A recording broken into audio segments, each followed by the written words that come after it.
Hello, everybody. Welcome into the Casual Sports Podcast. I'm your host this week, Alec Coburna. Thank you all for joining us this time. Another great one here. Joining me this time, as always, my buddies, my colleagues, Mike Wolfgang and Matt Morrison.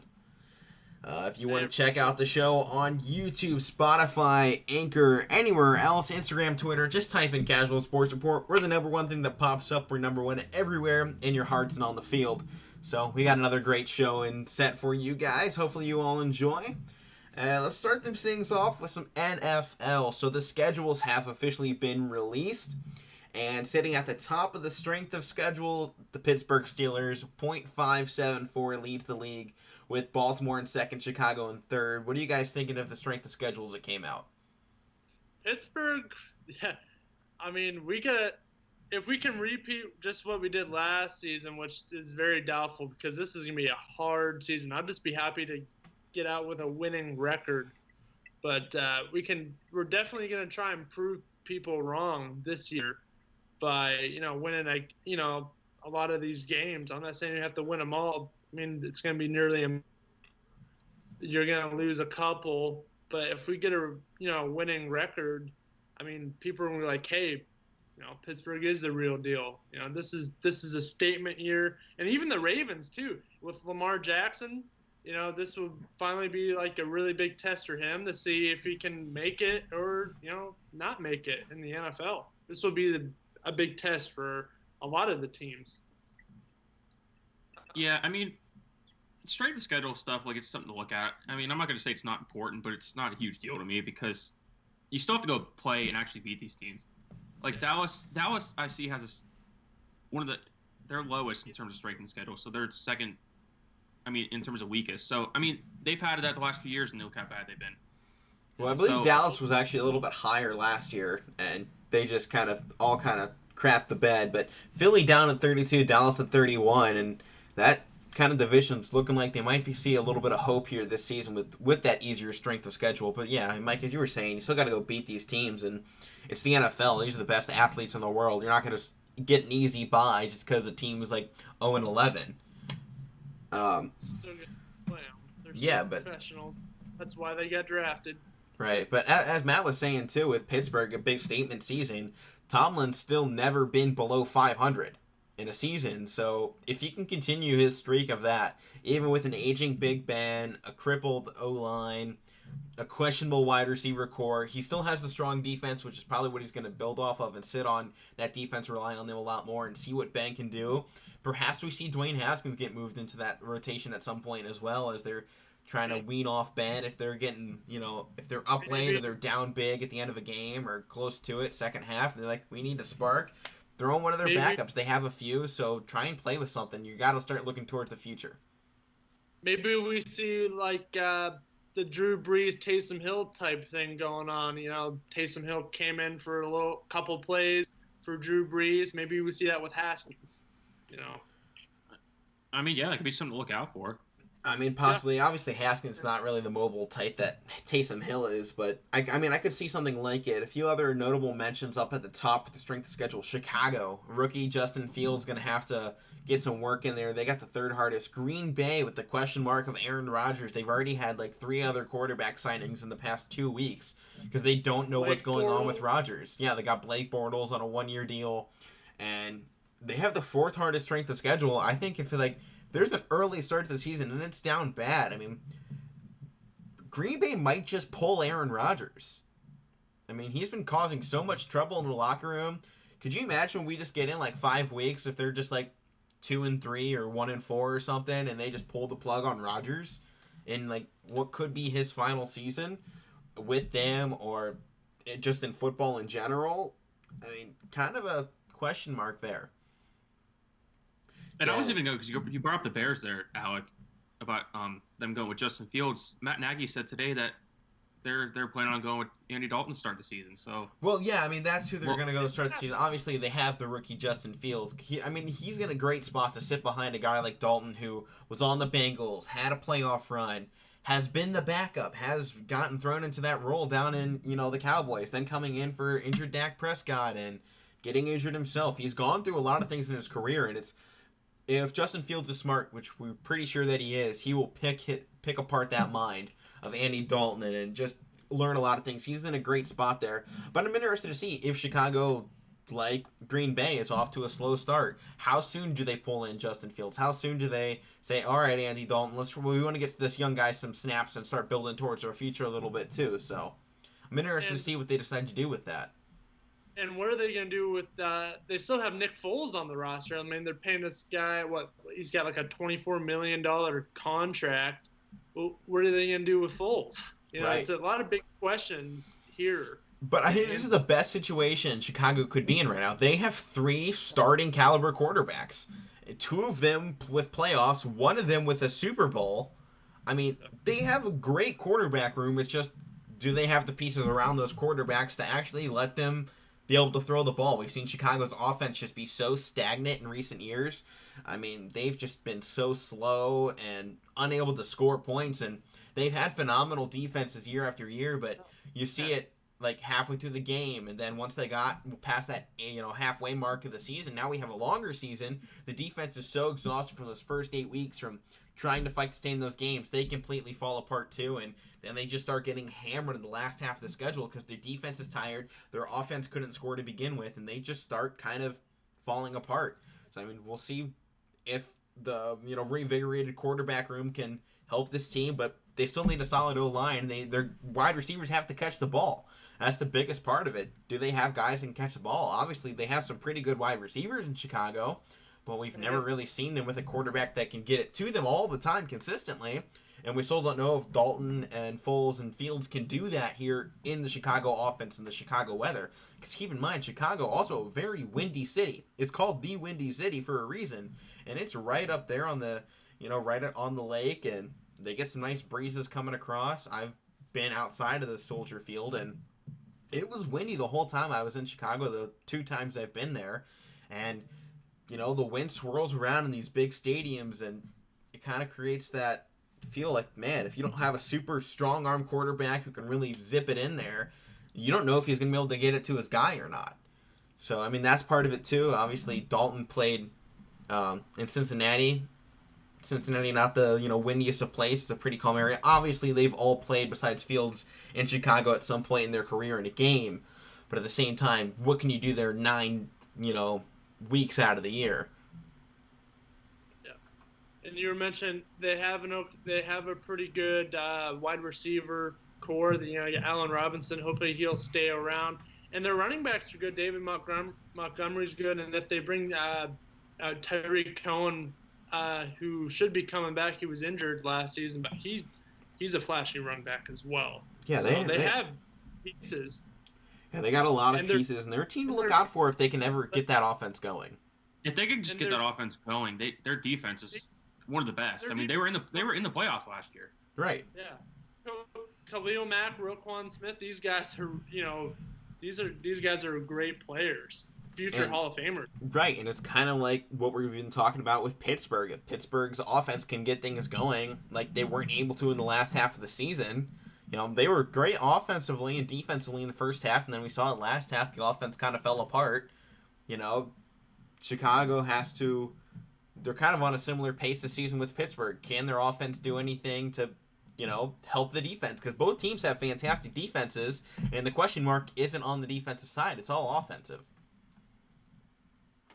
So other teams to look out for up near the top, Detroit probably not looking to have the best season, and a bad spot for Cincinnati and the Bengals with Joe Burrow. They're ranked with the 6th hardest. So after, the AFC North got a fairly easy slate of schedules last season in 2020, they're all up near the top. Cleveland's the lowest one. They're down at 9th, right below Las Vegas. So I'm interested to see how the North does compared to last season, where they seem to be like, oh, this is the strongest division. Once Joe Burrow is healthy, it's up for grabs from anyone. I'm interested to see if we see that again from, Cleveland, who's really reinvigorated a lot of members of that defense, and they're bringing back all the offense. Still question marks on Odell on the future of him in Cleveland, but he's still on contract there, so he's there until he's not. And we'll see if Baker can find him early on this year, because once Odell was out of the lineup, it seemed Baker kind of settled in. And I'm interested to see if Baker can stay settled in once Odell joins the team again. I think that's my biggest question mark for Cleveland is how do they, mix up between these phenomenal wide receivers, but also this great duo in the backfield that they have with Kareem Hunt and Nick Chubb. Can they keep the balanced offense from last season that led them all the way to the playoffs and destroying Pittsburgh in the playoffs? Can they bring that same fire back this year? Obviously, we'll see the same Baker most likely, but are we going to see the Baker from the end of the season to the beginning of the season when he couldn't hit anybody? Because Odell's injury was a result of Baker Mayfield's bad decisions. You know, he threw a bad pass, ended up in an interception. Odell went to go tackle the guy and blew out his leg. Yeah, and Alec, you touched on the Browns. Last year they had a good year. A lot of people didn't expect them to have the year they had last year. So this year coming back, they got the ninth hardest schedule. We'll see if they're able to keep that going or if they're going to have a hard time with that. And some other teams actually closer to the bottom that I'm interested. You know, Arizona got middle of the road, and there's still a question mark if Kyler Murray, he looks like he's their guy, and he was kind of lighting things up. He had some highlights, flashy plays. Now sitting middle of the road in terms of strength of schedule, where are they going to fluctuate with that? Then what I think is more interesting, actually, is once you get into the 20s with the New York Jets, the Patriots, and then the Saints all in the 20 to 22 region. I'm interested to see if any of those teams can stand out. If the Jets can do something with Zach Wilson. Can New England do something with, their extravaganza of draft picks that they've had and what they've built there? I mean, we saw where they've made a lot of good moves up there for the Patriots, and I'm interested to see if they take down Buffalo after Buffalo took the division this year. Buffalo's got 23rd ranked thing, and New England's at 21, so right there in the same strength of schedule, and that'll be a good matchup this year. I have a feeling New England's not going to go quietly into the night. I mean, they had the down season, but I'm feeling that they got another bounce back year in them. Yeah, definitely. And you look at Tampa, they're defending champs. They're all the way down to 29 on this list. So. Right, and then right behind them, 28. Keep an eye on them, Miami. They had a good finish to last season with Tua, and they got a good squad. And with the 28th ranked, strength of schedule, they have a good spot to, make a nice run, get a few winnable games in there to get that momentum and get things kind of building along. Also up in there, Denver. The biggest question mark in football any season is this team going to be any good? Probably not, but they got Micah Parsons on defense. Or, no, I mean, I don't remember who they picked. Patrick Surtain. Yeah, that's it. So they got Surtain on defense. We'll see if that can help them. I still think they should have taken somebody offensively because they just need any help on that offense because, they need help all around. But I'm interested, since they're down so low, what they do. Carolina's at 26. They're still kind of up in the air and a question mark of if they can bounce back. They got Christian McCaffrey, who's amazing every year, but it seems like their quarterback room is still a little questionable, and they just need some pieces to kind of work together for a little bit. The Giants up there at 25. If Saquon can stay healthy the whole year. They looked good to start it last year, but then Saquon went out and they had no flow to their offense. They had no guys that could run the ball.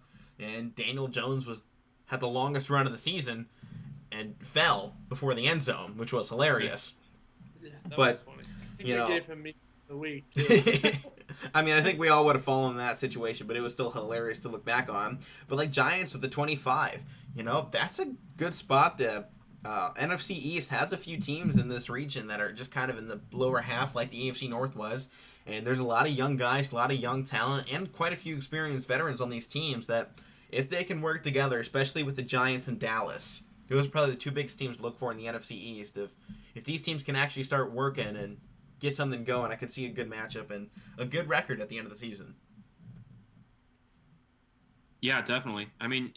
This is the part you usually see the NFC East teams in the lower half of these types of lists. So, like you said, we'll see teams like Dallas or the Giants or even Washington. They're up further on this list towards the middle, but we'll see how they handle that, because we've seen with Dallas and the teams in the NFC East, they have easy schedules and they still can't get it together. So.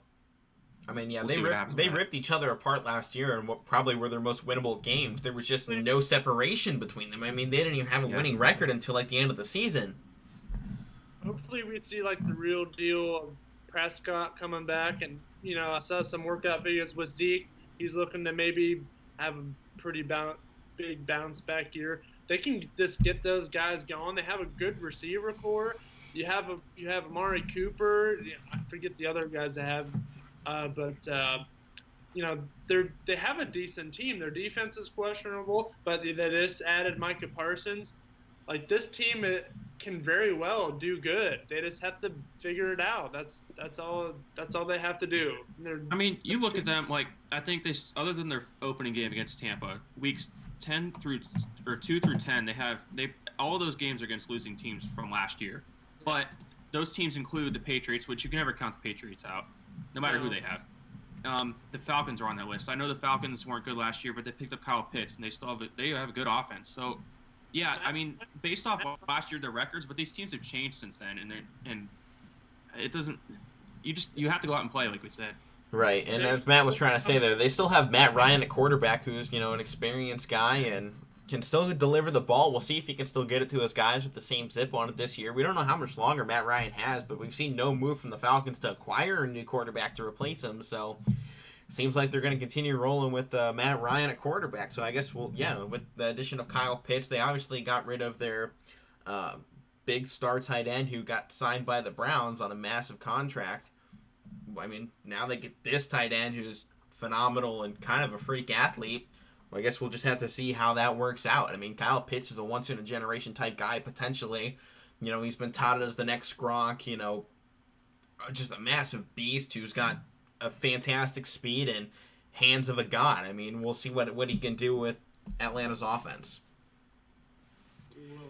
And then another interesting move here from Jacksonville. So they're sitting in the 18th spot with .491 strength of schedule. But we've been hearing that out of their training camps, Travis Etienne has been taking all of his snaps so far at wide receiver. I know we touched a little bit on this last week, but it's still continuing this week. And Urban Meyer just kind of came out and said, he was like, I mean, worst case scenario, we come out with a running back that has fantastic wide receiver skills and they can use him as like a Curtis Samuel type guy. Which wouldn't be bad because Travis Etienne, we know, can deliver in the backfield. But as we talked before, they kind of already have their number one running back. And I think it was interesting that they decided to take a running back with the idea of turning him into a wide receiver in Travis Etienne. But, I guess it kind of works if, their guy goes down, kind of like Saquon did. They have a guy they can pull in there now with Travis Etienne. And he's got speed. He's got incredible power. I'm interested to see where they kind of put him, maybe into the slot, where he can use some shorter routes and quick moves and kind of bust into space and catch something quickly and then get off the line and go. Kind of like a screen out of the backfield if they can use him in a kind of short slot receiver type way where they just get him out 10 yards past the line of scrimmage so you can get him past your kind of weaker offensive line, honestly, and get him into some open space where he can actually do some work.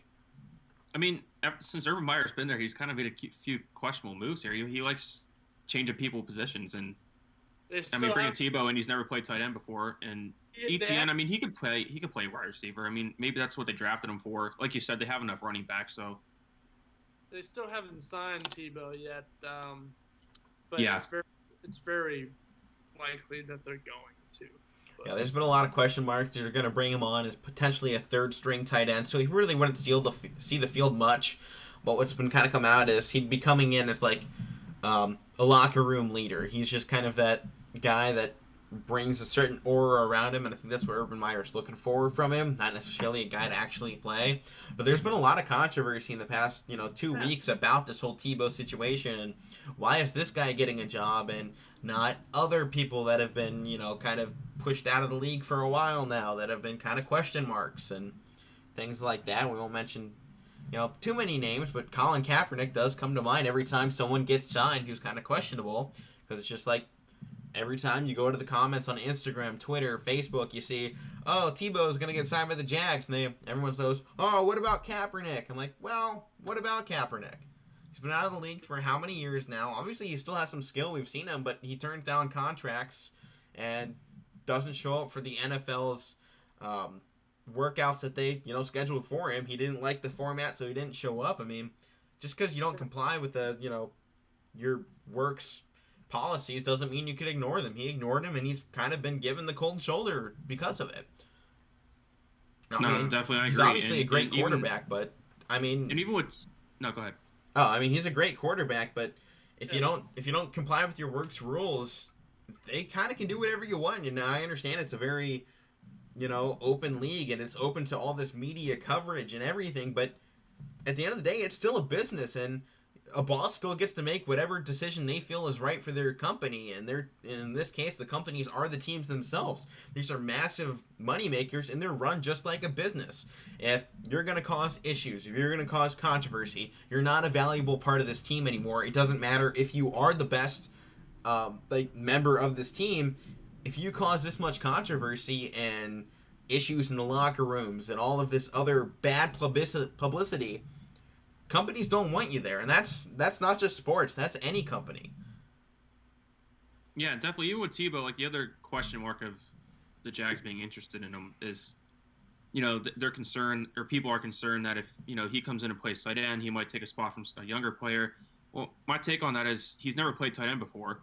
So if a guy that has played tight end gets beat out by a guy that hasn't played tight end, that's his fault. Right, because Urban Meyer's not going to come in there and start him, because that's dumb. Nobody would do that. He's bringing them in there and giving him a shot. I mean, I don't see a problem with giving a guy a shot, and he's probably... I mean, keep in mind, we still go through preseason. If there's still... Even if he gets signed, he can get cut before preseason. I can see Urban Meyer doing that. Urban Meyer's a ruthless guy. He'll throw you out if you're not doing things. We've seen...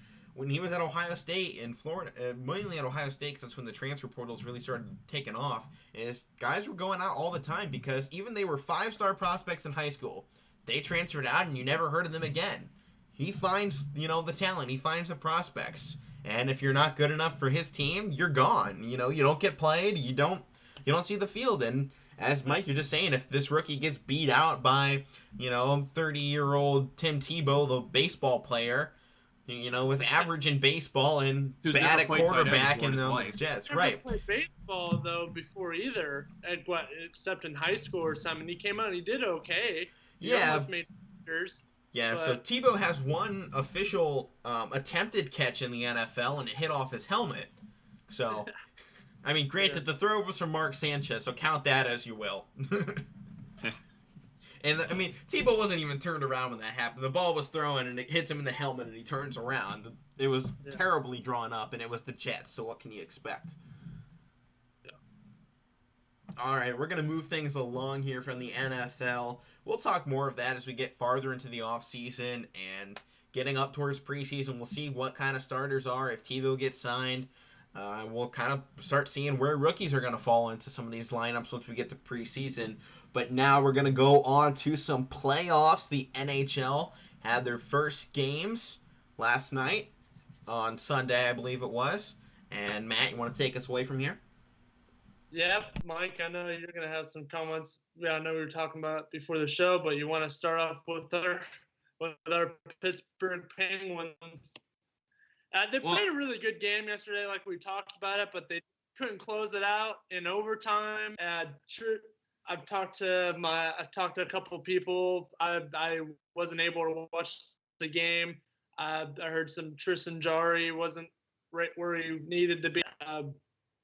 You want to elaborate on that a little more? Like, did you watch the game? I watched most of it. I mean, they played good, like you talked about. I mean, especially early on. I mean, the first, 40 minutes, especially the first period, they were playing as good as they can get.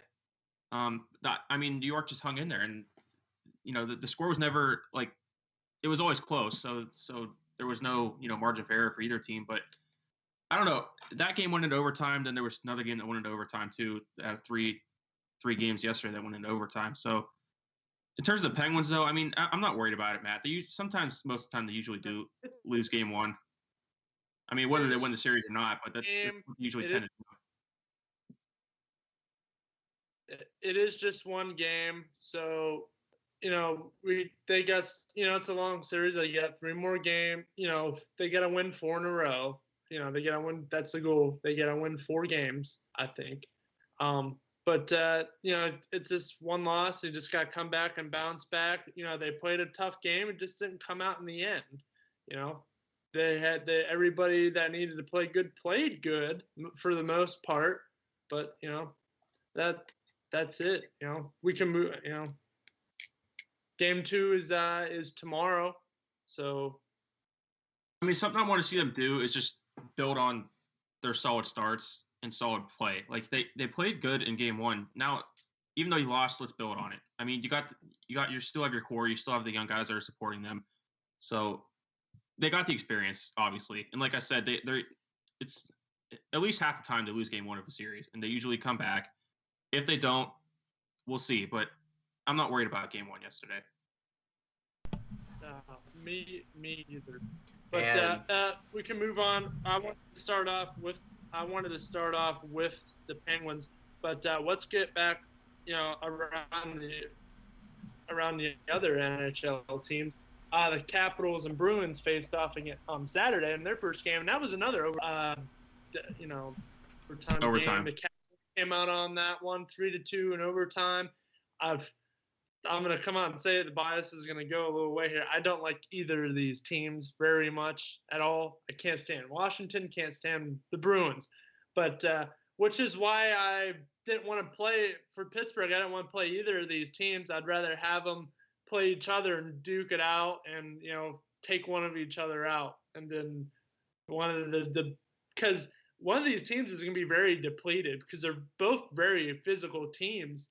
And there was a fight, I believe, in this match yesterday or Saturday. I watched most of it, and these teams are going to be depleted. Whoever wins is going to be very depleted, and Penguins hopefully bounce back and get a couple of days rest and come in.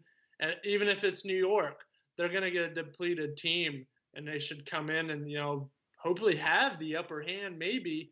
But I don't know. Did you watch any of this game at all, Mike? I watched a bit of the Washington one. Yeah, I agree with you on that one. The two yesterday, it was good yesterday with the two overtime games. The three of the games, two went into overtime.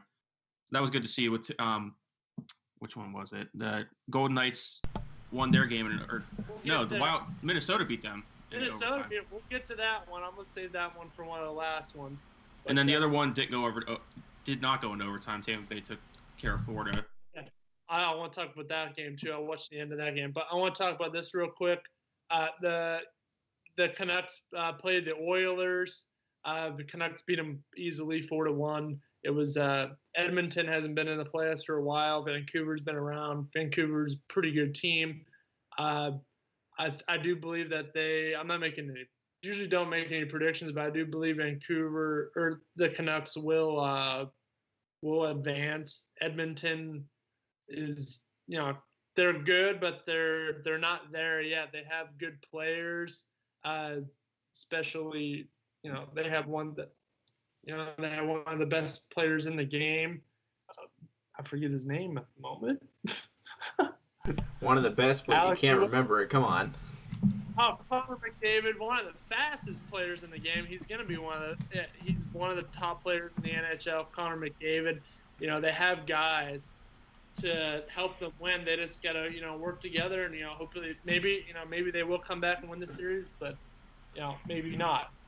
But yeah, so tonight we got game two of the Boston and Washington series. Then we got two series getting underway tonight. The Predators and Hurricanes, and then the Blues and Avalanche. The Avalanche, you look at, they're a team that could probably win the Stanley Cup. Yes, they're very good. And Blues just barely got into the playoffs, I believe. But, you just talked about the Minnesota Wild beating the Golden Knights. And if Minnesota can pull this off, this would be a big upset for Minnesota to beat Las Vegas in this first round.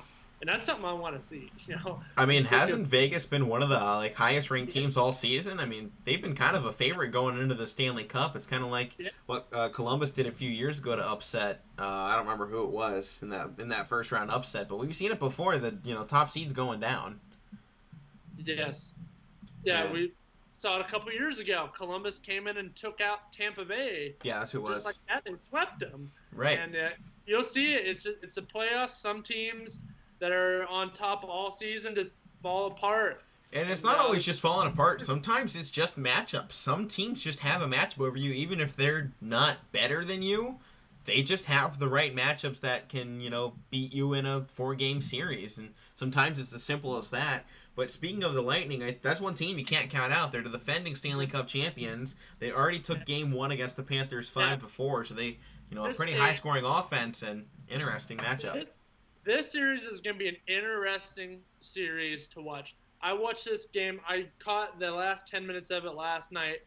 The Panthers were winning 4-3 in the third period. The first 3-5 minutes that I watched, they were fighting each other. These teams hate each other. They're from the same state. They can't stand each other. Different altercations ending out in fights. And Lightning ended up scoring 2 goals to win it. It almost went in overtime. But one of the former Penguins, Patrick Hornquist, had the shot to keep it going, and he just missed it off a little bit, which I was hoping he would get it because of course he played for Pittsburgh and I still like him, but that's gonna be a really good series to watch. And Mike, like you said, there's a couple game 2s and game 1s coming on tonight. Predators and Hurricanes. That'll be a good series to watch. We'll see game 2 Bruins Capitals and also game 1 of the Blues Avalanche. This is going to be a very good playoffs, to watch. A lot of teams, looking to make something happen, and a lot of teams trying to live up to the hype that they have been doing all season, like Tampa Bay, like Las Vegas. But then you have Minnesota who wants to come in and upset. Teams like that want to, make a name for themselves. But that's all I have for hockey. If you guys want to talk a little bit more. No, I mean Matt, it's in terms of like the playoffs that you were just talking about. I mean, we talked about it last week. How I wouldn't say wide open, but how competitive it is. I mean, your contenders are probably Colorado, Pittsburgh. Yeah. I mean, if you want to throw Vegas in there, but so you have your contenders, but it's so competitive, and I mean, we're going to see some upsets. We are. All right, I'll take it along from there. Interesting NHL. Right. Yeah, we'll go NBA next. Another set of playoffs getting started here soon. The play-in tournament starts this week, and our play-in teams are official. They're locked in. The NBA season ended last night. I ended up watching that. Very important Grizzlies versus Golden State matchup. It was the battle for the 8 or 9 seed, and Golden State came out on top. Took a good victory there at the end. Memphis kind of pulled back in a few more times, but eventually kind of lost it there at the end. Couldn't keep up with Golden State. Steph Curry looks fantastic. He looks like, vintage Steph. He can put it in there from anywhere. He was launching him up from just in front of half court. He's incredible. They're a high-scoring team. They obviously can put the points in, but I'm interested to see if once playoff times come and they got their first matchup against the Lakers, and it's a one-game series. It's like March Madness. We got Steph, LeBron in the play-in tournament. I mean, what a way to start things off. This is exactly what you want to start it. It's going to be awesome. But in terms of the run Steph's been on, I mean, he just became the oldest player to secure the NBA scoring title since MJ did it back in age 35. Yeah. So Steph's playing at an unbelievable level. He averaging 32. He edged out Bradley Beal, who was averaging 31. Right, so and Beal had a chance to do it on the last night. Yeah, and this might be the best we've seen Steph. Yeah. And this might be the best we've seen Beal as well. Washington was able to kind of pull themselves back up, because I pulled this stat before we started. What were they? Yeah, I was about to pull up. Wizards on April 5th were 17-32, the third worst in the East, and now they've clinched a play-in spot. I mean, it took them up until the last day to do it, but they got the 8th seed in the East. They're going to be taking on Boston, which will be a tough way to start things off, but, I mean, they're in, and that's what matters. This stat on the Wizards might be a little off, but I think I heard this morning they won something like 17 of their last 23 games. No, that's accurate. They had a huge poll. I know it was something. I just didn't know if the numbers were exact, but I knew it was something like that. But they've been on a run. They have been. They poured it in gear. Beal and Westbrook they finally matched up and both started going off. I mean, those guys were, on any given night, those two can combine for 80, 90 points on their own. And I'm interested. I mean, they might have to go 80 points, together against the Celtics here. Celtics aren't going to be an easy pushover team. Celtics finished at 500 at 36-36, and it's not going to be an easy road for them to win this game. But keep in mind, if they do lose this first game, it's not the end of their season for them. The 7th and 8th seed get a second chance. So 7 versus 8, the winner goes on to be the official 8 seed and would face the number 2 team in the East, which right now is Brooklyn. So that'll be a hard matchup in its own right. But the 9 versus 10 seed, which is Indiana, Charlotte, those teams face each other. Winner of that one goes on to face the loser of Boston or Washington. And then that team becomes the official 8 seed to face the 76ers. It's still kind of hard to put it together because I'm not used to it. It's just hard right. to if you have go the on loser playing the winner of a series. Right. So if you go on to NBA.com, they have their whole bracket laid out. It's a little easier to kind of follow it that way if you just look at it. Just follow where the arrows are going. It'll point you how to figure it out. And they have a whole FAQ, and you can figure it out that way. But, I mean, Boston, Washington, 36-36 versus 34-38. I mean, similar records. Washington really started pulling things together. Celtics have been a question mark all season long. Their big kind of defensive weapon in Taco Fall, who's kind of like the, big question mark of, can this guy develop into an NBA caliber center? Because he's already massive. He's already got the size. But he got postered. He got postered the other night, and it was phenomenal. It was awesome. I mean, we're all waiting to see how long it would take for Taco Fall to get postered in the league, and people kind of thought, man, this might actually be quite a while until it happens. And it was Jake Layman from the Timberwolves. I was pulling that up who it was.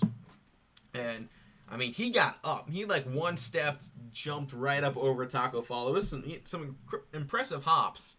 But, I mean, we'll see if Taco Fall becomes a piece in their, defensive strategy as they go into the playoffs. Because he's a big interior presence. Obviously, huge. He's one of the tallest players in NBA history. And one of the biggest wingspans as well. And, obviously, highest ever field goal percentage in college basketball history. Granted, all of his shots came from within 3 feet, but he can still do that in the NBA. He had a good game a week or two ago where, he was getting past some actual NBA centers and doing some work. His highlights kind of always go all over the place, but he does something well, and he's been becoming more and more of a piece of Boston's offense. I'm interested to see if they use him because no one on Washington's going to be able to match up with that. That's a matchup nightmare if they can get Taco Fall in there and actually doing something on the interior. Obviously, they have some other centers on Boston who are a little more physical and dominant, but if they can get Taco Fall working, I think it'll help them out, especially if they end up having to face Brooklyn, if they beat out Washington here.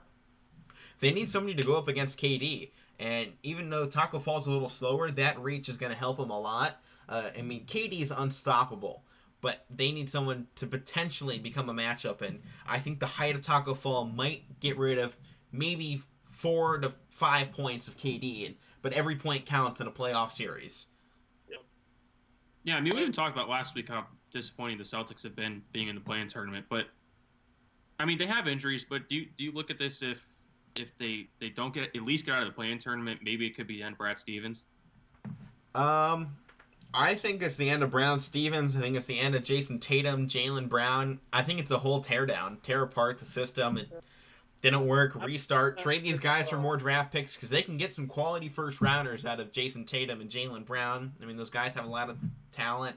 Kemba Walker can get them probably a later first round pick and potentially a few seconds.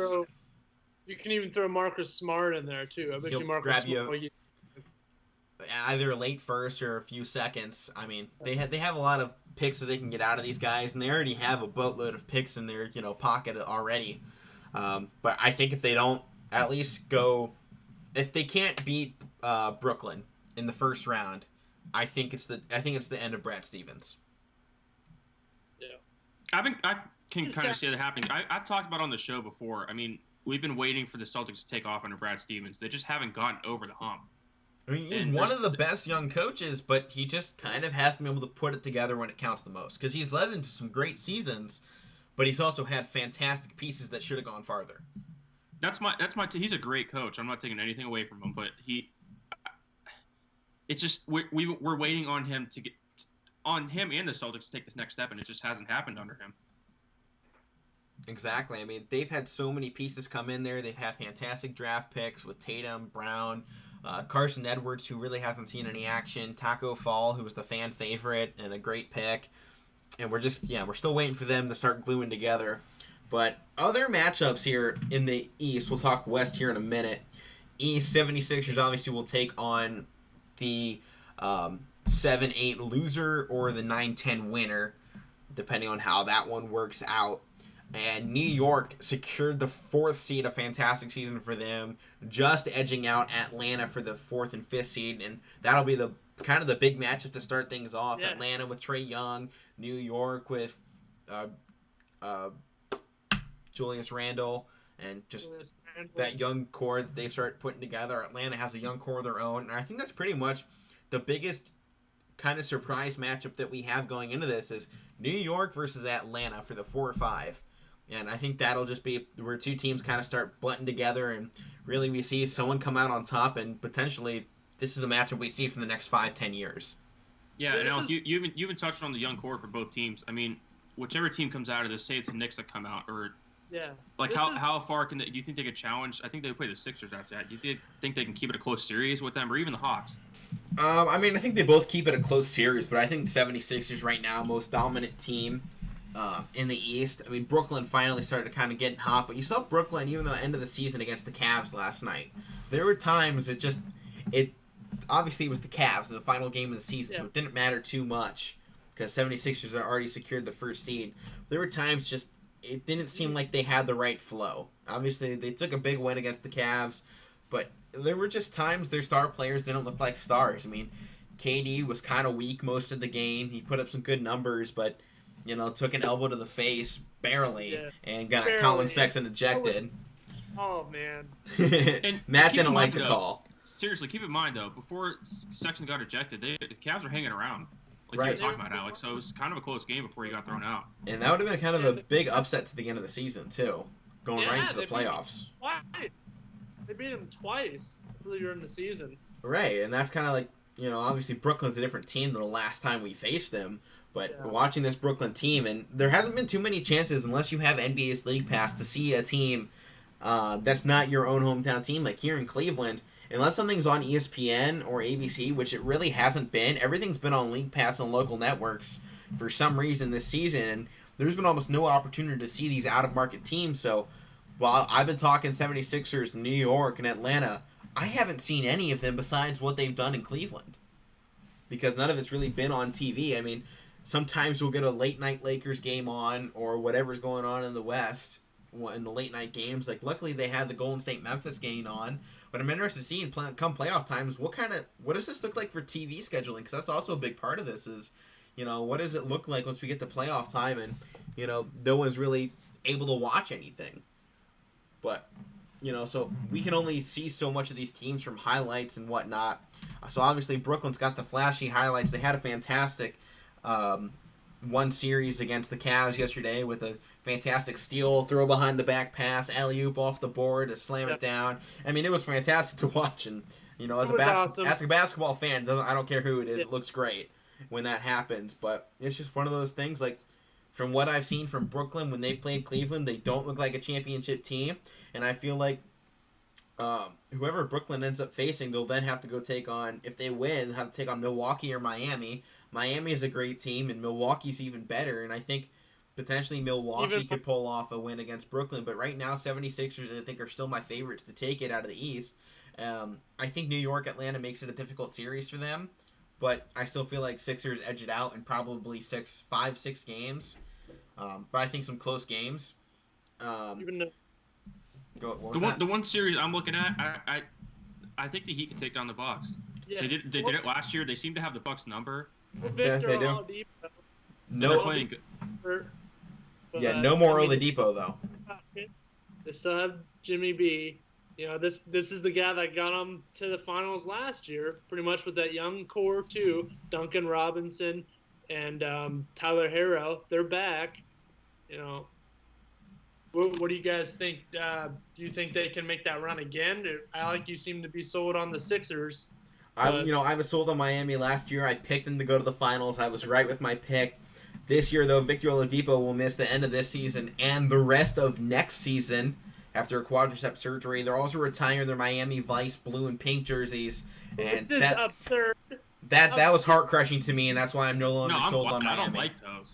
I love those. Those are The awesome. ones this year, not I so hate much. The ones this year, not The so ones in much. the past, yeah, But the I ones agree. with just the blue and the pink lettering on the black or the Yeah. white, those look fantastic. The ones this year, I'll give or take. But to The get ones rid this of year them, I hated. yeah, I mean to get rid of them entirely, it's just like, oh, come on. Previous ones are awesome. And that's why I'm no longer sold on Miami as my dark horse this season. To get off topic with these jerseys, I'm glad they're doing that because I don't like these like weird jerseys in the playoffs or like big games. I want like their regular jerseys in like big games of playoffs. That's just me. I'm not trying to sound boring, but No, I don't think it's boring at all. But you know, I do like the regular jerseys. But you saw it with the Cavs. It kind of wearing the black, t-shirt jerseys in the playoffs led them to a championship. They kind of rallied around wearing the blacks for whatever reason. They did it and it worked. So who knows? The alternate jerseys kind of bring a spark to a team sometimes, reinvigorates them, changes their kind of mentality. So I'm not a big fan of Miami just saying we're done with these and forever. And I think it on some psychological level hurts the team and kind of support of the team. Just a smidge, just not much, but I'm not sold on Miami this season as much as I have been last season. And I'm disappointed kind of we don't have the same bubble situation because there was so much that was televised and every bubble game was on TV. It was all that was going on over the summer because there were no other sports really figuring things out. There was, I think, some baseball at some point towards the end of it. But I'm not sold Miami this year. And I think one of my dark horse candidates, even though I'm sold on the Sixers, is whoever comes out of the New York-Atlanta series. I mean, both these teams are just so good. And I agree. They're so young. They have such a strong chance to pull one to the end. Obviously, Boston is Boston, and they're in the 7th spot right now. So if they beat Washington, they'll go face Brooklyn. And I think that's a matchup that they could at least be close in, potentially win. I mean, I know it's kind of hard to say, I think everyone's my dark horse. But, I mean, there are so many teams that have a chance. I think the only ones I say don't have a chance this year, Indiana, Charlotte, and Washington. I don't think Washington has a shot. What about Charlotte? You don't think Charlotte can come in? No, I mean, they're 33 and 39. They don't even have a winning record. I don't see them touching the 76ers. I don't see them beating the Nets. I mean, they're a good team, don't get me wrong. I think they got a lot of great talent. LaMelo Ball is even better than Lonzo. He's fantastic. Rookie of the year, guaranteed. And what are you saying, Matt? I'm just naming the players. I don't know why. I'm talking here. But Charlotte, I mean, they have great players, great youth, but I don't think it's their time. I think they're still a few pieces away. The fact that they couldn't get to a winning record this year kind of sells it for me that, this isn't a championship level team. That's kind of where I'm sitting on Indiana or Washington as well. They didn't get that winning record. I don't have confidence that when the time comes, you'll be able to make the shots that mattered because you couldn't do it during the regular season. And now we're on an even bigger stage, and I don't think you're going to be making those shots over Ben Simmons, Joel Embiid, Kyrie Irving, Kevin Durant, James Harden, Blake Griffin. Shall I go on? The list continues for these 2 1 and 2 seeds. They're just really freaks of nature. I mean, these are the best teams. Milwaukee's right there with Giannis and DiVincenzo and Connaughton and Middleton. I mean, these teams are solidified playoff contenders. And New York and Atlanta, that's why I have those as your dark horse teams, because they have the untested talent that could win during the regular season, mixed in with a few experienced veterans that have at least seen some playoffs before. But Indiana, they don't really have a superstar. It's Domantas Sabonis. I mean, he's good, don't get me wrong, but he doesn't have much help. I mean, they have a good team, but it's not there. Charlotte, good team, not there. Washington, I mean, they were on the fantastic run, but I mean, I'm interested to see what they do against a team like Boston, and maybe that'll change my opinion if they go out there and dominate. I mean, if Beal and Westbrook can put things together, I still don't see them being able to touch the Sixers or the Nets. I really don't even see the Hornets beating the Pacers in the play-in. Right. I mean, that goes 50-50, but... No, go ahead. I mean, that goes 50-50. I kind of have Charlotte, I think, edging out Indiana. I just like them a little bit more, and I think LaMelo's first chance at the playoffs, he's not going to go out on the first try. But even if Charlotte wins, they'd still have to go face Boston or Washington for that final play-in spot, and I don't see them getting past that. Yeah. It's going to be a tough ride for them. But that, like I was saying a little bit before, they have a good team. Like you said, LaMelo Ball, of course. They have Terry Rozier. They have Bridges and uh, they have a good young team, and I think they'll come around. It just takes time, like you said, they were young, and it just takes time, and they'll be around. LaMelo Ball definitely showing up, definitely a Rookie of the Year candidate. Oh, he's got it sealed in my book. Yeah, I think he has it sealed. They're definitely going to be around for years to come, I believe. And I think they're another big piece away from really being that contender alongside the ranks of New York and Atlanta. I don't think they're 76ers or Brooklyn's level yet. Even with that extra piece, I think they're still probably 2-3 away from being a championship contender, but I think they become a playoff contender like New York and Atlanta in the next few seasons, as long as LaMelo continues to develop, avoids injuries. And if they can potentially get another piece in there to help him out, probably a big or a small forward that, can shoot the ball too and play physically on the inside. And I think that'll be a good acquisition for them if they can find somebody like that. Even if it's someone like Delon Brooks from Memphis. He's a strong guy on the inside and can shoot it well. I mean, he needs that second guy. Steph has Clay. Dame has McCollum. AD has LeBron. They have Gordon Hayward too. He's a veteran. Time with Boston, time with the Jazz. Right, and multiple playoff runs with both of those teams. Yeah, if you get another guy with another good veteran like him, they're gonna, like you just said, you named a couple of those guys. They're gonna be on their way.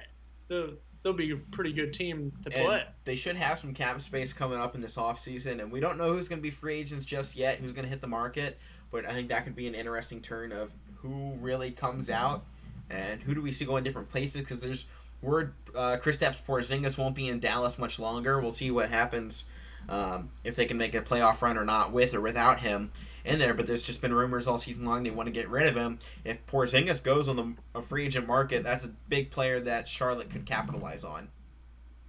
Indeed.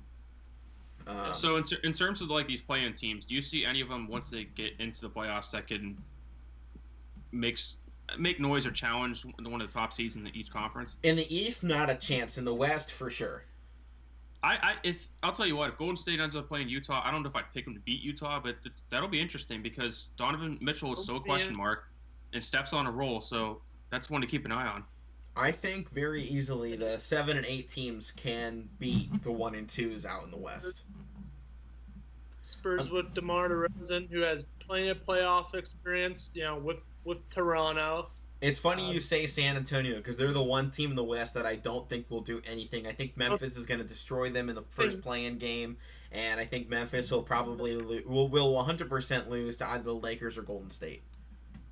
Okay. Our two play-in teams, the to be decideds for the 7 and 8 seeds, will be the Lakers and Golden State Warriors. They're the two best teams, and there's even a chance they're on opposite sides of the bracket. Those two teams make a run, and I can honestly see a Western Conference Finals between Golden State and the Lakers, being the 7 versus 8.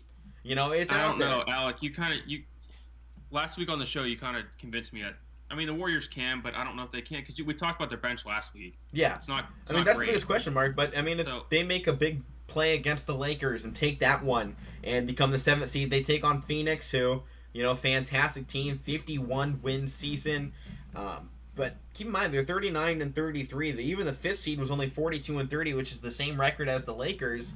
And most of these teams here in the top of the West all have, similar records. Besides, the 1 and 2 seeds, which is the Jazz 52 and Phoenix with 51. The 3 and 4 seeds are both 47s. The 5, 6, and 7s are all 42s. And then you go here with the 8 seed at 39 and the 9 seed Memphis with 38. All of these teams are so close on the records. I can see every team making a run here.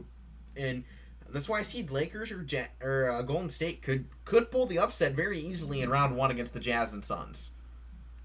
Oh, I definitely agree. I don't. Golden State can. I'm not guaranteeing they will against Utah, but there's question marks and things to pay attention to if that ends up being a matchup.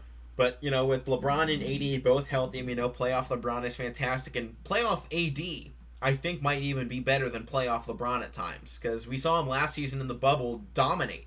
He dominated everybody. LeBron wasn't the leading scorer. LeBron shouldn't have been finals MVP. That was AD all along. I said it then, I'll say it now. AD is the best player on the Lakers right now.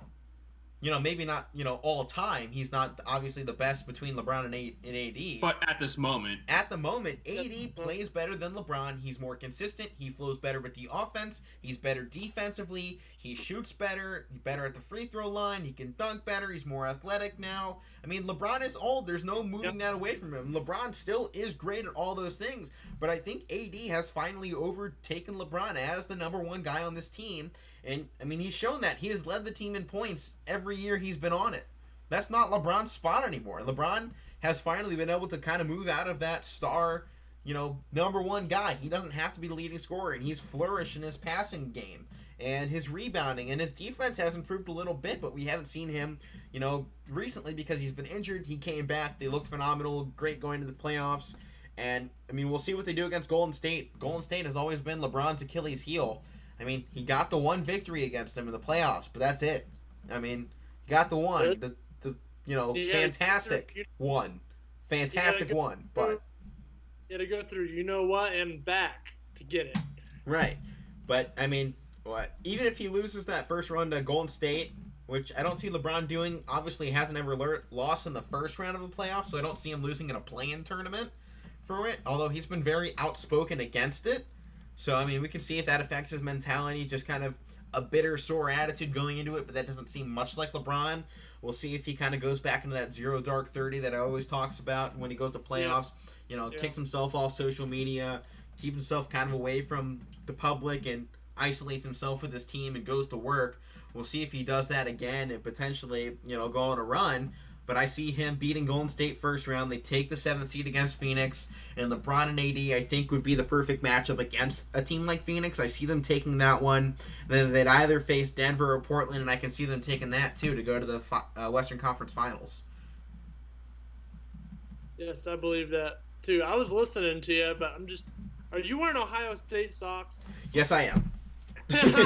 They are fuzzy and very comfortable. I was listening to you, but I was trying to figure out what kind of socks those. Like, because you wearing Buckeye socks. Of course I am. I gotta represent at all times. Oh my goodness. All right, back to basketball here. Some other good matchups.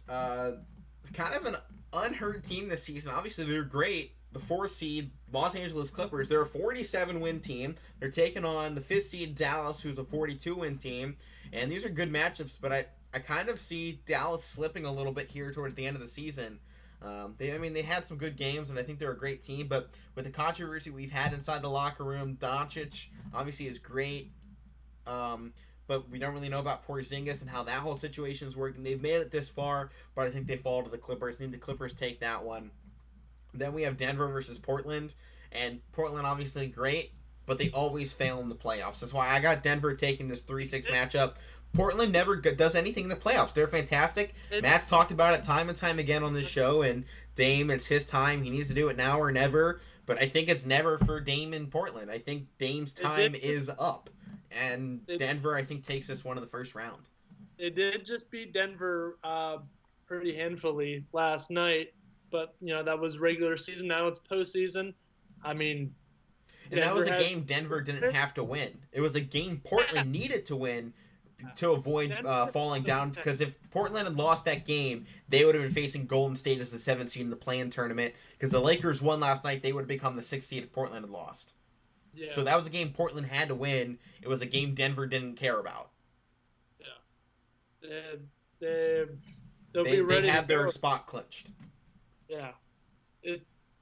It's gonna be if Portland's gonna win, they gotta have everybody play in sync, because Denver's been there, and Denver has won in the playoffs.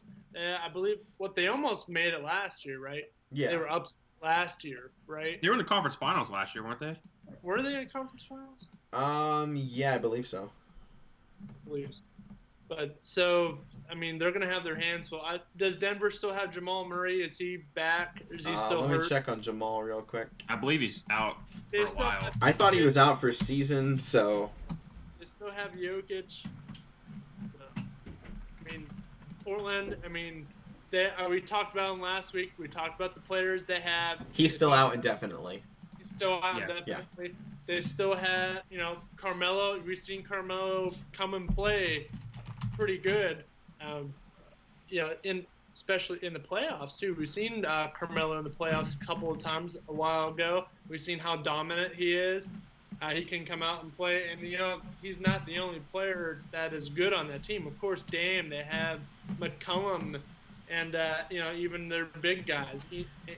Cantor. But here's why I think Denver has the advantage in this matchup, 100%. One, Nikola Jokic. He's amazing. MVP this year. He's my pick. MVP. He's been phenomenal. He's a center averaging nearly a triple-double. It's fantastic.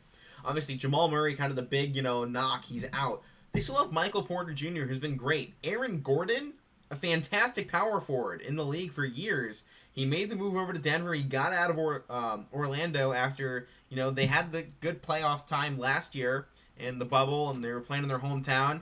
Keep in mind now, they also have Bull, a massive guy who can actually shoot a three-pointer. They have an experienced guard to replace Jamal Murray and Austin Rivers, Will Barton, who's been in the league for a while, and then this one. This is the big one, JaVale McGee. Yep, I was just about to say. Think of every team he's been on, they've won a title. They have, except for Cleveland. Well, I mean, once they get to the postseason, if they have JaVale, they win. JaVale is a championship piece. No, there was other teams, Matt, too. I know. JaVale is a championship piece. Golden State Lakers. State, he was a great lockdown center for them, and he's exactly what they need going into the playoffs. And I think that JaVale McGee gives them the matchups everywhere. Then keep in mind, they also have JaMychal Green off the bench, Monte Morris, Paul Millsap, P.J. Dozier, and then a few other young guys with Shaquille Harrison, who's pretty good too. And I mean, this team has a ton of pieces, and I'm giving them the lead still in any matchup they have going on. Before if they were to go face the Lakers, because honestly I think the Lakers is kind of my favorite team coming out of the West still, even though they had down the season, but they had so many injuries riddling them. We never really saw them at their full potential.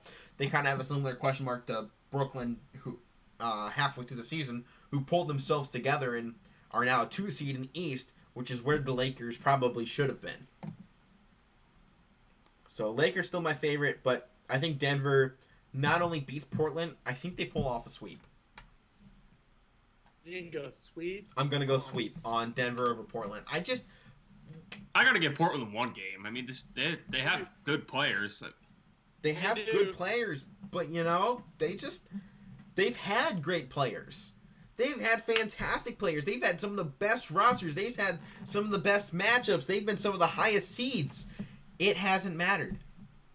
It hasn't mattered. They've been to the Western Conference Finals one time. And Exactly. they made the playoffs, 8 years in a row? 8 years in a row, you make the Western Conference Finals one time, and you get swept. That's just how I'm feeling about the NBA right now. And with Portland, they just don't have anything going on. But I feel like we've. I have to say it. Portland's one of my teams that I like. And I have nothing against Portland. I love Dame Time, and I think that's a great squad up there. I've always loved. Well, I've had a love-hate relationship with Melo from his early time in Denver. Yeah, Dame is like my favorite player. Every time we play NBA 2K, the first player I pick is Dame every time. Yeah, just like in NBA 2K, he doesn't really give you much help in getting the victory. He'll drop down 3 after 3, but when the time comes, you're still down by 20. I mean, it is what it is, and that's just how Portland's been in the playoffs. They've been there for a little bit, but then they watch the finals from home on the couch. That's how they are. That's who they are. And until they make some big moves, that's how they're gonna stay. They haven't made a big move. They've been sitting and waiting. They're eating so much of their cap space being eaten up. They don't have room to bring in a third. They have McCollum. They have Dame. Who's your number 3? Nurkic? No. You need a solidified 3. You might even need a better solidified 2. McCollum is a great 2 guard, but I don't know if he's your number 2 in a big 3. I mean, you have Dame. Who else? Because McCollum's kind of up and down too. He's not consistent. They need a legit 2. I mean, you go to a team like Brooklyn, who is a legit contender this year. Their number 1 is, either to pick one of your 2 MVPs or Kyrie. I think Kyrie is probably their number 3 on this team between the 2, MVPs. in James Harden and Kevin Durant. I don't know. I mean, that's just my thought. I think we'll talk more playoffs next week after the play-in tournament this week. Then we'll have playoffs going the next, 4 to 5. It'll end, I believe, June 21st is as late as it will go if there's a 7-game finals. I believe it's June 22nd or something around there. Before we move on from the NBA, I do want to touch Sacramento Kings still have the longest playoff drought in the NBA in 15 years. That's terrible. With the team that they've assembled there in Sacramento, they haven't been able to do anything. They just need to rip apart again. I mean, it's bad. It is bad. In 15 years, 15 years ago when they last made it, they're one of the best teams, and they haven't done anything since. And it's not that they've had bad draft picks. I just don't think they've had the organization around them to put anything together. I mean, most teams, if you see them go down in the NBA, it's only for 6-7 years till they get that one guy in the draft. It's kind of felt like they've had that one guy in the draft a few times. I mean, Buddy Hield, Marvin Bagley, De'Aaron Fox. Even go back to DeMarcus Cousins. I mean, they've had piece after piece after piece come in there, and it's just like, nothing's working. And I don't think it's the players at this point. It's the franchise. And I think it's a similar problem Cleveland might run into here shortly, because there were talks towards the end of the season about most of the people would welcome a trade from the team. And I think that's a similar problem that Sacramento has. I think they have a bad culture. And it's creating problems on the floor. It disrupts chemistry because players are constantly in arguments with coaches, and they're coming into a game with a bad mood, and that sets such a tone. If your star player comes out there in a bad mood and just starts throwing up shots, it starts hurting you in every way. If a guy's not giving it his all to grab a rebound, or trying to pass the ball, become selfish because he's upset with the coaches or the front office staff. It creates issues, and I think it's time Sacramento needs a complete rebuild and possibly a relocation. I mean, one, there's too many teams in California. I'll start off with that.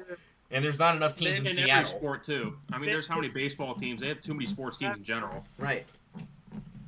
Vegas needs a basketball team. But, so does Seattle. And I think Seattle's on the front list of teams that get a team next. Adam Silver, the NBA's even said, commissioner, obviously, and said that he would love to get a team back up there into Seattle at some point. And he's probably the next team. If there is another team to join the league anytime soon, it will be up in Seattle. But just as you said, Yep. Las Vegas also in the running for an MLB team we'll talk about later in the show. But I think it's time for Sacramento to move. Sure. Seattle, they have the new hockey team coming in, the Kraken. They have a new arena being built. I mean, they can share the arena. We've seen every other team does it. Yeah, hockey and NBA share the same arena. I mean, it becomes a little bit of a scheduling conflict sometimes, but teams make it work. They do. Before we end off the NBA here, talk about the Hall of Fame 2021 class, headlined by Ben Wallace and Chris Bosh, as well as Chris Webber, Yolanda Griffith, Lauren Jackson, Paul Pierce, Tony Kukoc, Bill Russell elected in as a coach, now a two-time Hall of Famer, Jay Wright, and Rick Adelman. That's the 2021 class. 2020 class also was inducted on the same night. That's why there was the Tim Duncan, Kobe Bryant. That was the 2020 class. This is the 2021. Okay. The Kobe Bryant, being inducted in, his wife being escorted by Michael Jordan. His wife delivered a beautiful speech. I watched all of it. And then, Tim Duncan, this guy was a Hall of Famer when he got drafted. I mean, and then, of course, oh, man, you just said his name. What was his name? Chris Webber? Paul Pierce? No. Kevin Garnett. Kevin Garnett. Yep, Kevin Garnett. Also getting in, another guy that deserved to get in. But I've heard the argument on TV or on other networks since this class was inducted. You can even make the argument this class might be one of the greatest. 2020 or 2021?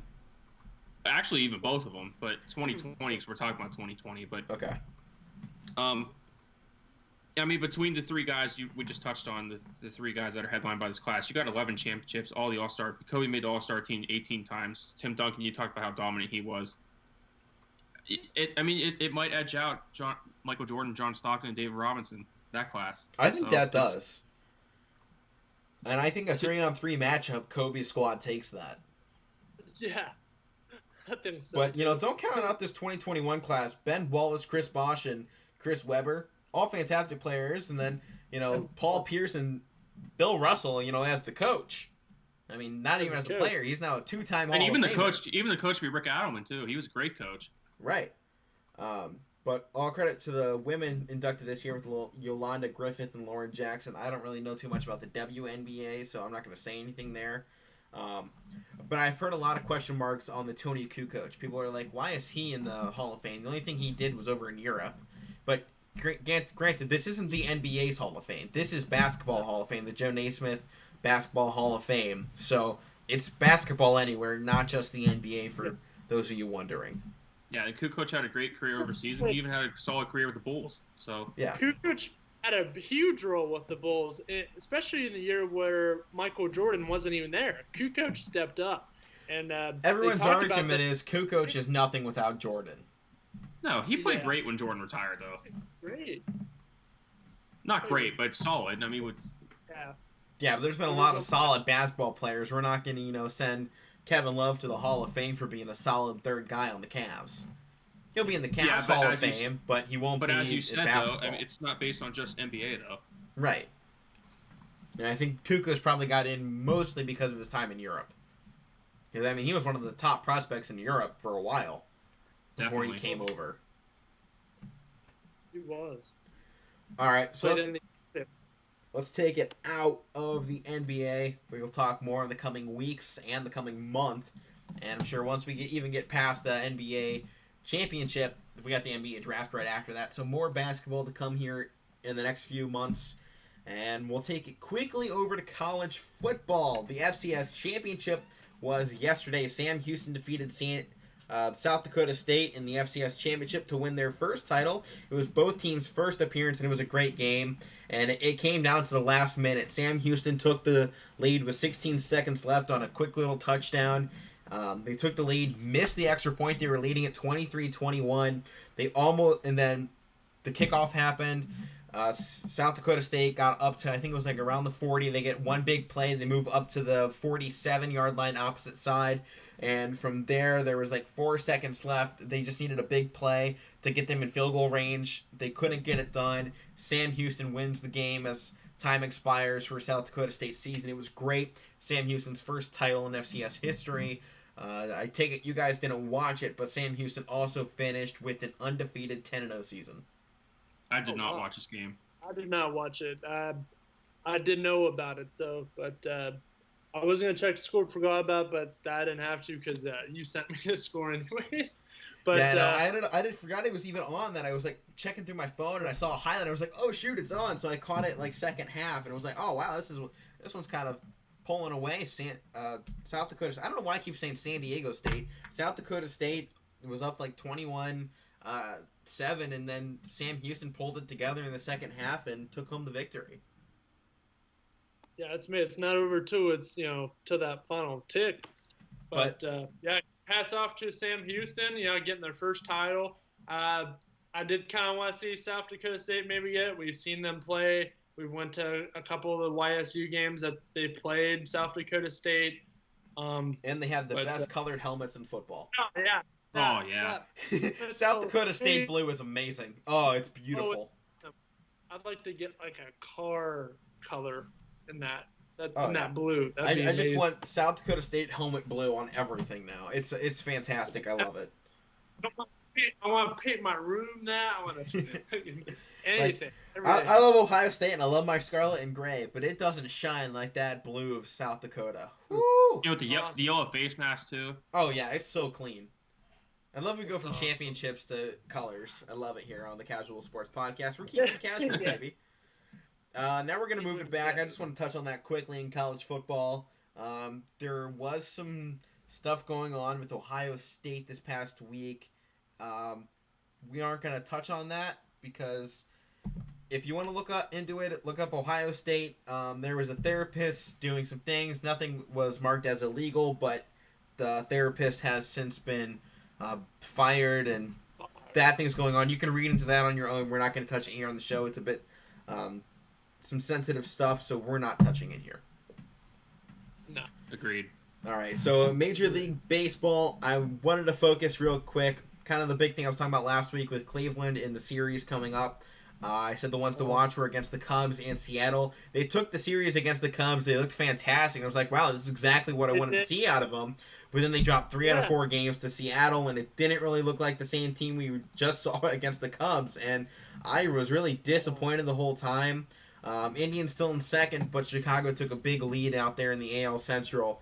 And now they get to go face the Angels, so we'll see how they do in that matchup. Angels are 17-22, so hopefully this is a good bounce back series for them. But that loss to the Mariners really hurt. I mean, Mariners 4-6 in their last 10, and 3 of those wins are against the Indians. So it's like, man, how did we mess that one up that bad? Yeah, and they started out good, the Mariners, which they usually do start out good, and they seem to have been slipping, and then it seems like they got themselves back on track against the Indians. Yeah, and I mean, I was really disappointed with the Indians' performance in that series. I mean, they had a few good games. I mean, they just lost it yesterday, 2-3, and then they took the first game 4-2, and I was really had some high hopes for the team, but then they dropped back-to-back games 7-3, and it was like, oh, never mind. I'm like, oh no, never. Yeah, it was horrible. They had a couple late inning runs, but this couldn't pull it off.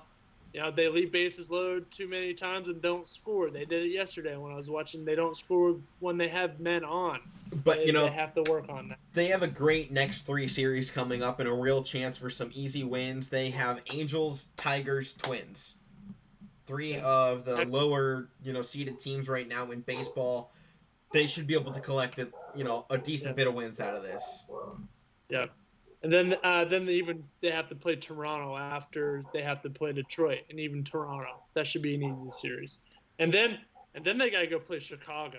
So. And hopefully they can get a nice momentum streak going off of this and move into that White Sox series with momentum, and potentially we're talking about a battle for first place in the AL Central at that point. Yes. Because right now Indians 2.5 games behind. Chicago's looking good. They've really improved at home. They're 8-2 in their last 10. White Sox are 14-8 at home, 10-7 on the road, and I mean they're kind of looking better and better as the weeks go by, and they look like the first place team in the Central. Indians have been they've been that second place team, and I think they've really been locking themselves in as that second place team. So I'm interested to see if they finally kind of bounce up and move into that first place team, or if they just kind of stay in this wild card spot for the rest of the season. Yeah, it's like you touched on. It's an important stretch. I mean, Matt, even you talked about with the Blue Jays, they have to play the Blue Jays. I mean, they should probably win that series, but the Blue Jays are a good young team. They were a playoff team last year. And I mean, Blue Jays right now are second in the AL East behind the Red Sox, so they're no pushover squad. Yeah, Chicago, I would like to touch on them. They did just play Kansas City, but Kansas City, I believe. They would start out hot, and they've not been good since. Yeah, they took 2 out of 3 against them. 2 out of 4. They 2 out of 4. Actually, that's right. Yeah, 2 out of 4. 2. Yeah, they played Minnesota. Another tough, kind of slum team. Minnesota. They were picking Minnesota to be ahead of this division this year and win this. I mean, they were last year. That was it. They were great last year, and they've been great before. And this season, it's just they're not the same team. They got to play. Chicago has to play Minnesota again, which they should win. But then, they got to play a couple tough teams. They got to play the Yankees. They got to go play the Cardinals, and then before playing the Indians, they got to play Baltimore. So, but a couple tough series for them too. So hopefully, they lose a couple, and the Indians, have a couple easy series they're winning, and hopefully Chicago will lose a couple of those games, and we'll be able to get even with them, or maybe get a game ahead of them before we play them, or just get in the vicinity of them. We're only 2.5 back now, but I'd like to get closer before we actually play them. But we'll see. And this is what I wanted to touch on a little bit earlier about California losing a few teams. Oakland has been told by MLB to start exploring a relocation possibility. Leading contender right now is Las Vegas, as we were kind of touching at earlier. So, I mean, Vegas just got their hockey team. They could get a baseball team potentially and a basketball team here in the next, few years. They have a football team as well. Yeah, they got the Raiders.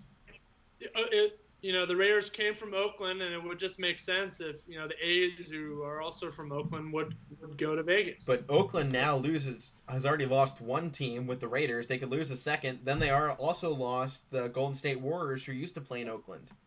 Yeah. But have since moved across the bay. Yeah. We'll just have to see if the plans with Oakland goes through. I mean, they've been trying to get a new stadium for so long now. They're still trying to get one. So we'll see if votes on that get passed. Right. I mean, I think it would be a good move. Oakland needs something. I mean, they're going to lose all their sports teams. This is it. This is their last one there. I mean, and they could be out in the next couple months. We see the end of Oakland baseball. Which would be bad. I don't want to see it. I mean, right now, the A's are also first place in their division. Yeah.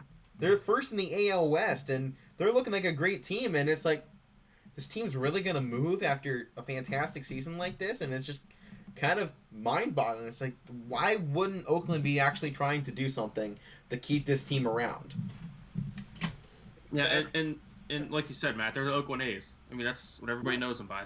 It would just be weird to call them Las Vegas A's. I mean, I know you said it with the Raiders, too, and all these other teams that move, but I don't want to see them leave there. I mean, I think it's a good move, though, if Oakland follows the other Oakland team it's the same fan base, you're just pulling over to Vegas. Yeah. And Vegas has become kind of a hot spot, a hotbed for everything. I mean, home of, sports gambling, which will become huge if they can get a baseball team in there. It's been legalized in some places like Vegas and a few other states, I believe. So it's becoming kind of a hotbed there. There's going to be a casino in the end zone of Raider Stadium because I thought it was funny. They're putting in a casino in the end zone for a Raider Stadium because nobody else can get there. So you just have to buy your way into the end zone. Aren't they adding a nightclub as well? It's like a nightclub casino or something in the end zone. Oh, okay. I mean, everything in Vegas is a nightclub casino, so. Yeah. And if it's a nightclub, it's also a casino. There's going to be gambling. Vegas is going to be hopping, especially next year with the NFL draft is going to Vegas. Right. So they finally get it. We'll see if they still go through with the plans. I believe in the Bellagio Fountain is where they were going to do it last year before it got canceled. So, I mean, we'll see if they kind of do that again. And they were supposed to be kind of interesting because they were going to have, a boat take the, picks from land over to the floating draft, center and have them walk across the stage. So, I mean, we'll see. I don't think Vegas actually provides that great there on the strip in front of the Bellagio for people to stand. Because you saw with Cleveland how many people are just right there in front of it. Vegas doesn't have that. Vegas doesn't have that much space down the strip. I've been on the strip. My dad lives in Vegas, so I've been there. I've seen the fountain. I've stood there. There is no room for people, so I don't know what they're going to do. There isn't.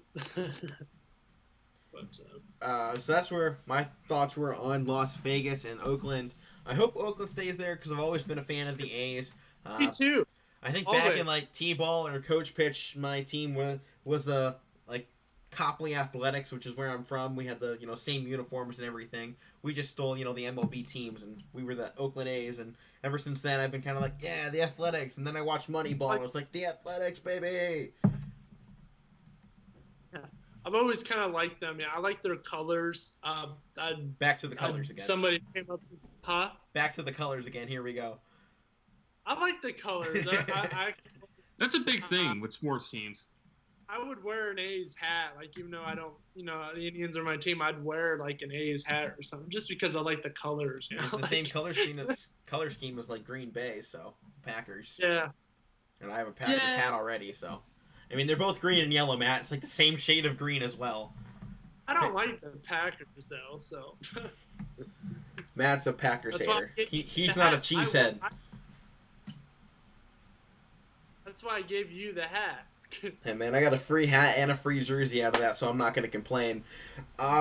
Big signing news. Albert Pujols signed with the Dodgers because they didn't have enough stars already. But I think it was actually a pretty good move for them because they're slipping. They're third seed right now in the NL West, and they're sitting behind the Padres and the Giants, who are duking it out right now for first.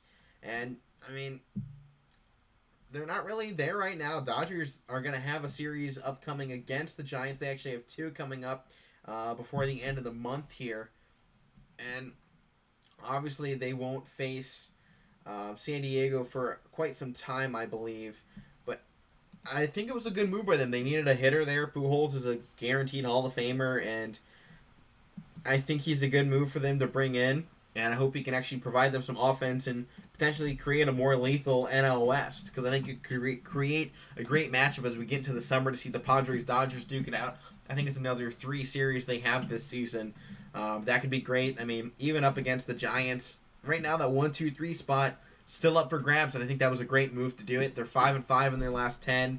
They have a losing record on the road, and I'm still kind of a big question mark on the Dodgers right now. They should have all the pieces, but they needed one more, and we'll see if this is the one more. Yeah, and even with the Angels releasing Albert Pujols, I mean, it was kind of sad to see him just cut him, but it made sense. I mean, he in 92 plate appearances this season, he was batting 198. Not great. I mean, compared to their guy that they're hoping to be their future first base, Jared Walsh, his batting average is 338, and he's hitting 7 home runs with 29 RBI. So it made sense for the Angels. But with Pujols, I wanted to see him. We all wanted to see him go back to St. Louis, but of course the Dodgers get him. You know, I'm sure the Cardinals would have loved to add him onto that team that's currently first in the NL Central too. I mean, they jumped up ahead of the Brewers. I thought the Brewers were finally in a chance to take hold of it. But they dropped, 6 of their last 10, and they had a decent series against the Braves, but they only won one of them. And then against that in the Cardinal series, they lost 2 of those ones.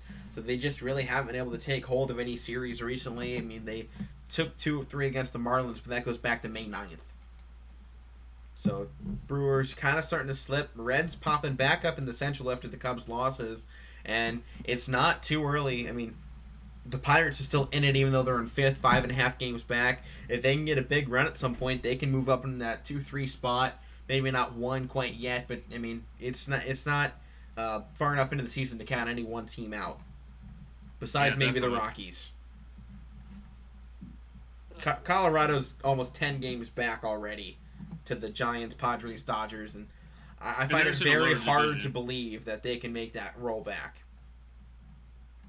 And they're in a tough division, maybe one of the toughest in baseball. So that's probably one team you look at right now and say, hey, they're probably done. But even AL Central, the bottom 2 teams are 10.5 games back. But at the same time, it's the AL Central, and we've seen this thing flip time and time again. It seems like every season, we'll get halfway through and we're like, okay, this is the team on top, and then by the end of the season, it's 2 other teams in the 1st and 2nd spot. AL Central has been known to flip and flip wildly. I mean, they picked Twins at the beginning of the season. There's still a chance the Twins end up in first place at the end of it. I'm not saying, I'm not ready to write off the Twins because we were just talking about teams that are out, double-digit games behind. But the Twins are, I mean, they can easily pass the Tigers. They can easily pass the Royals. They can at least get in the 3rd place in their division. So baseball's teams in baseball are never set in stone. Like a couple years ago, what we saw the Mariners start out 14-3 and ended up becoming the worst teams in baseball at the end of the year. And then we've seen teams bounce back. You can even go with basketball this year. I mean, the Wizards, we touched on earlier, were 17-32, and they pull off wins, and now they're here. They're in the playoffs. It's the same thing with baseball. And, that's far less games and probably a little bit harder to do in basketball. I mean, baseball is a game-by-game basis, and, it's so hard to grab momentum, and you're facing different pitchers and different lineups. There's so much more change in baseball.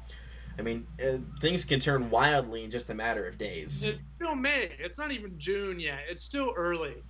Start worrying August, September. That's when you start worrying about your team. Once you get down to that All-Star break and it's right around there, you're like, okay, my team's not clicking now. We need to make an adjustment somewhere, but it's still not there yet. Yeah. And by that point, you know who the good teams are. Yeah. Right. They've pretty much solidified, but even then, in the AL Central at least, teams have flipped after the All-Star week. So keep that in mind. Still a lot of time left in this season, and should be an exciting one at least. We're shaping up to have some good baseball come fall. Definitely. Oh, yeah. Can't wait. Well, that's all I got for the show this week. You guys got anything else you want to touch on before we head out? We got our special awards this week. That we do. And I do want to touch on NASCAR. We don't normally touch on it too much. I just watched the part of the race last night. It was at Dover. Hendrick Motorsports is what I kind of wanted to mention. Took 1, 2, 3, 4 with the number 48 car and Alex Bowman taking home the victory. Bowman's also expected to re-sign with Hendrick Motorsports the next few seasons because he'll be a free agent this offseason, as they would call it, but he's most likely to re-sign with Hendrick. But they went 1, 2, 3, 4 at Dover. No surprise. That's Jimmy Johnson's track, and he dominated there for years. Has the most wins at Dover all time. So it wasn't really a surprise to see them win it again, and it was no surprise to see the 48 crossing the finish line in first either. It was not.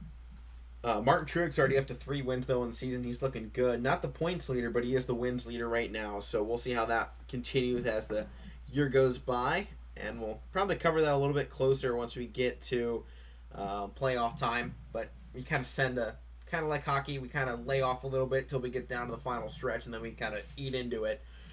But now, time for our final awards. Games of the week, obviously going to be pretty simple. It's going to be the NBA play-in tournament. If you can get your eyes on that, make sure to check those ones out. I mean, those are probably the biggest ones. Coming up the next few days will actually be Giants-Dodgers, which should be a good matchup too. So those are going to be your games of the week this time round. And then finally, to wrap this show up, Matthew Morrison's going to have a very special award to hand out to a guy that's won it so many times already. You probably guessed it if you've been reading headlines. This week's Meathead of the Week. This week's Meathead of the Week is, if you guessed it, you're right, Antonio Brown.